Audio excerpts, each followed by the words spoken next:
Moreau demande à Mireia si elle peut réfléchir à ce que vient de dire. Très en colère, Mireia le gifle et lui demande comment ils ont pu jouer avec l'espoir de sa sœur, et pourquoi ils ont osé leur faire croire que Max faisait partie de leur famille.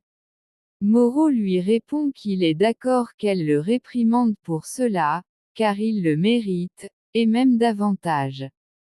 Mais il lui dit que la seule chose qu'il ne peut pas avoir, c'est son amour. Mireia n'en revient pas et lui demande de ne pas commencer avec ce prétendu amour qu'il dit lui porter. Moreau lui demande si elle le croirait s'il lui avouait que c'est Ginebra qui l'a obligé à agir ainsi.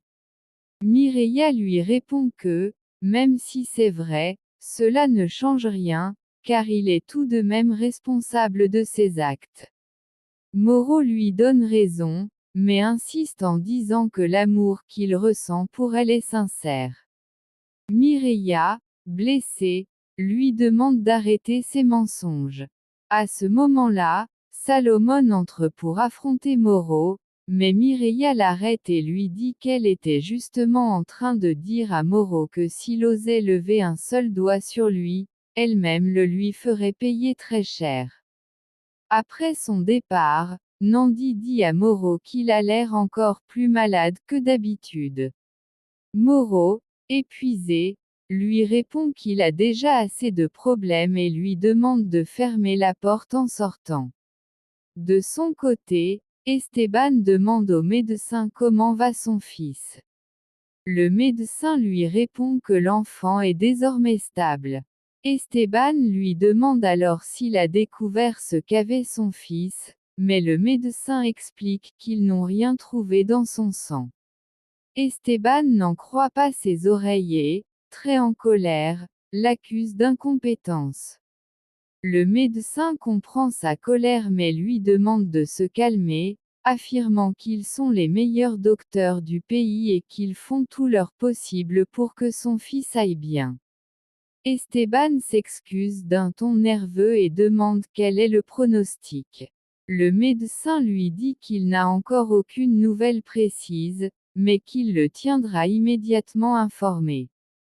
Peu après, Paz arrive et prend Esteban dans ses bras pour le réconforter. Esteban la remercie et lui demande si elle a bien éteint son téléphone. Paz répond que oui. Il lui confie alors qu'il soupçonne Ginebra d'être responsable de l'état de santé de leur fils, simplement parce qu'il a refusé de coucher avec elle.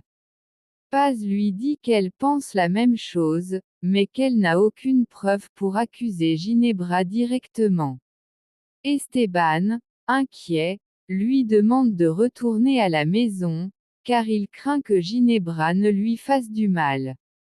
Paz lui répond qu'elle lui remet sa vie, sa paix et son amour pour qu'il affronte cette épreuve avec courage. Plus tard, Ginebra annonce à Bosco qu'il ne va finalement pas aller en prison. Bosco se réjouit énormément. À ce moment, Esteban rentre à la maison. Ses enfants se précipitent vers lui et lui demandent des nouvelles d'Eder. Esteban leur répond qu'il ne réagit toujours pas et que les médecins ignorent encore ce qui s'est passé. L'hypocrite Ginebra lui dit qu'il devrait prier pour la guérison d'Eder. Pendant ce temps, Kenzo s'excuse auprès de Nandi pour toutes ses insécurités.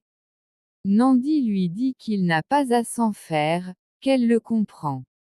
Ginebra entre alors dans la pièce pour parler à Esteban, mais ce dernier, furieux, lui demande ce qu'elle a fait à son fils. Ginebra rit et lui dit qu'il sait très bien ce qu'elle veut. Esteban comprend aussitôt qu'elle est responsable de tout cela et saisit une lame pour la menacer de mort. Ginebra, paniquée, lui dit de ne pas le faire, mais lui précise qu'elle seule peut réveiller Eder. Désemparé, Esteban hésite, incapable d'agir. Ginebra ajoute que son fils est un enfant et qu'il doit être éduqué. À ce moment-là, le téléphone sonne. On informe Ginebra qu'Eder vient de se réveiller. Après avoir raccroché, elle annonce la nouvelle à Esteban. Celui-ci, furieux, lui dit qu'elle est la personne la plus méprisable qu'il connaisse et lui promet qu'elle paiera tôt ou tard pour tout ce qu'elle a fait. De son côté, Porfirio rend visite à Lupita pour lui demander pardon pour tout ce qui s'est passé. Sans hésiter, Lupita lui dit qu'elle lui pardonne. Porfirio lui demande pourquoi elle est aussi bonne, ajoutant que, lui, il ne se serait jamais pardonné à sa place, car il sait ce qu'il a fait. Lupita lui répond qu'ils sont maintenant adultes et que leur vie raccourcisse chaque jour, donc il ne serait pas bon de garder du ressentiment. Porfirio lui dit qu'elle est une âme très noble et qu'il aimerait cultiver une belle relation avec elle. Lupita lui répond que, pour cela, il faut de la patience et qu'ils doivent apprendre à nourrir ce qu'ils ont commencé à reconstruire.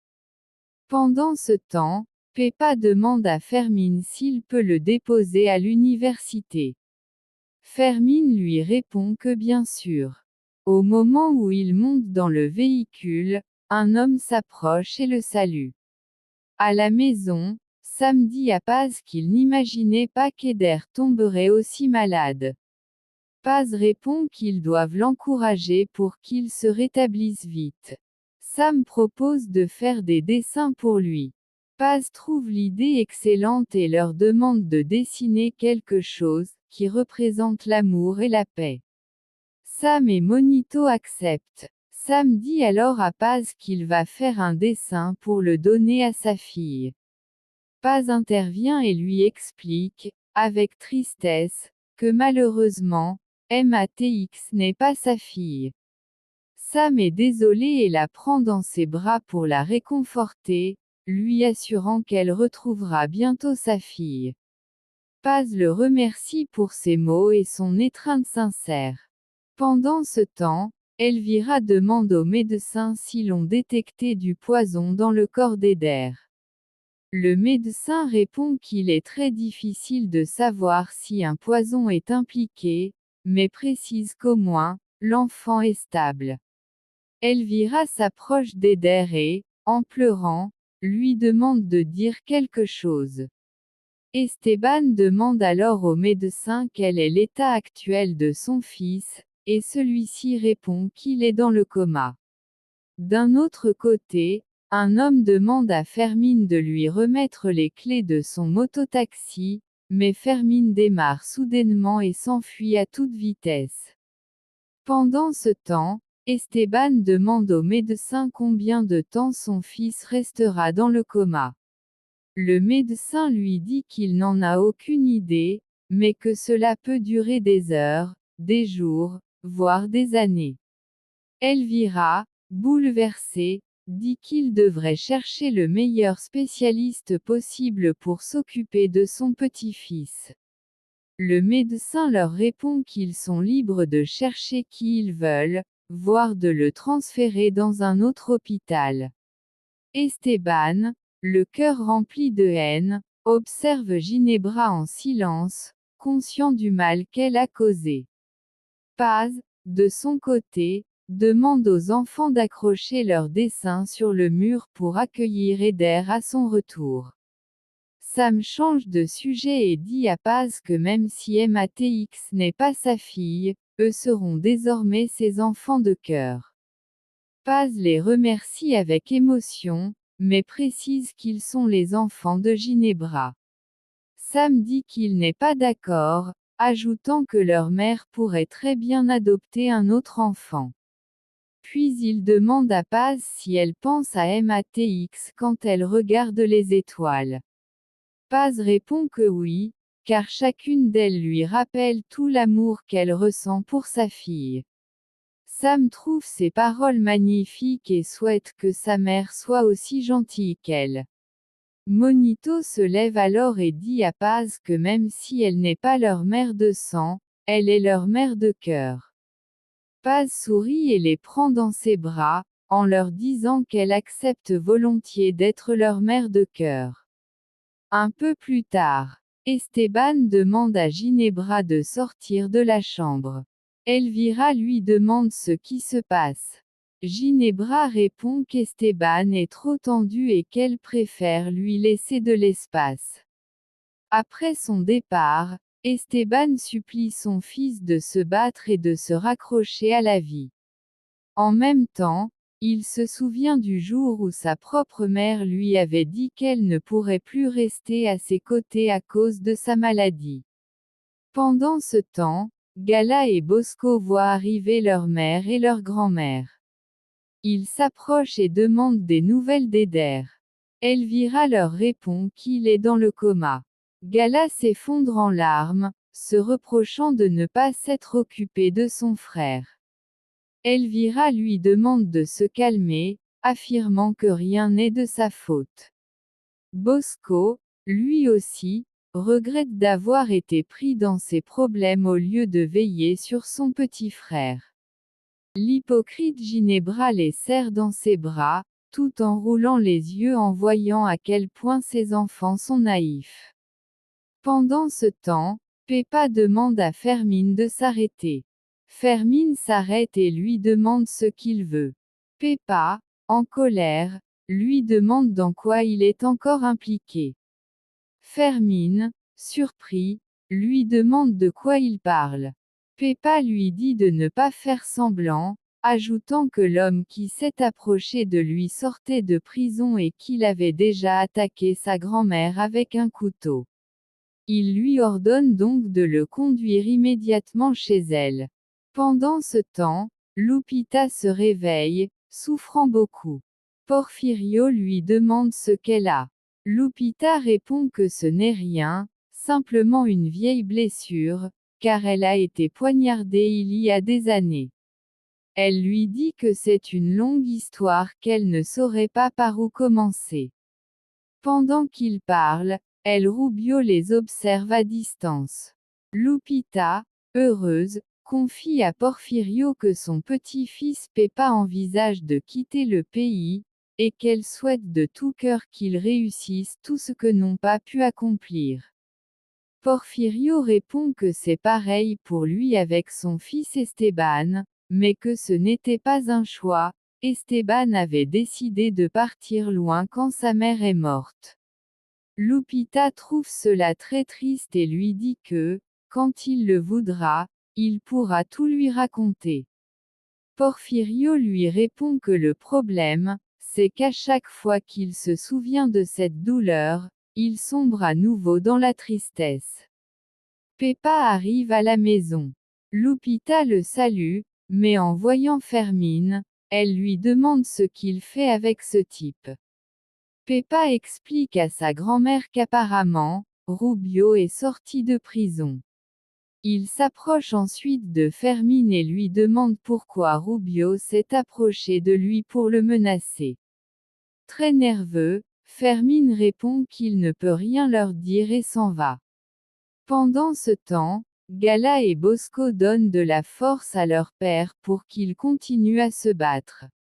Esteban les remercie sincèrement et s'exclame que, pour eux, il affronterait n'importe qui. Gala est surprise par ces paroles et lui demande s'il insinue qu'un ennemi a attaqué quelqu'un de la famille. Esteban se reprend et répond que non, qu'il veut simplement dire qu'il veillera toujours sur eux pour qu'ils soient en sécurité. De leur côté, Monito demande à Paz pourquoi elle n'appelle pas. Très nerveuse, Paz lui dit qu'elle voudrait bien appeler Esteban pour savoir comment va Eder, mais qu'elle ne veut pas paraître trop importune. L'enfant lui dit qu'il a l'impression qu'elle est amoureuse d'Esteban. Paz le nie aussitôt, affirmant que ce n'est pas ça. Sam intervient et s'exclame qu'il ne comprend pas pourquoi les adultes nient toujours leurs amours. À ce moment-là, Umberto arrive dans la cuisine. Paz lui demande ce qu'il fait là. Umberto répond qu'il est venu parce qu'Esteban ne répond à aucun de ses appels. Paz lui demande s'il ne sait pas ce qui s'est passé, lui expliquant qu'Eder a été très malade et qu'il est actuellement à l'hôpital.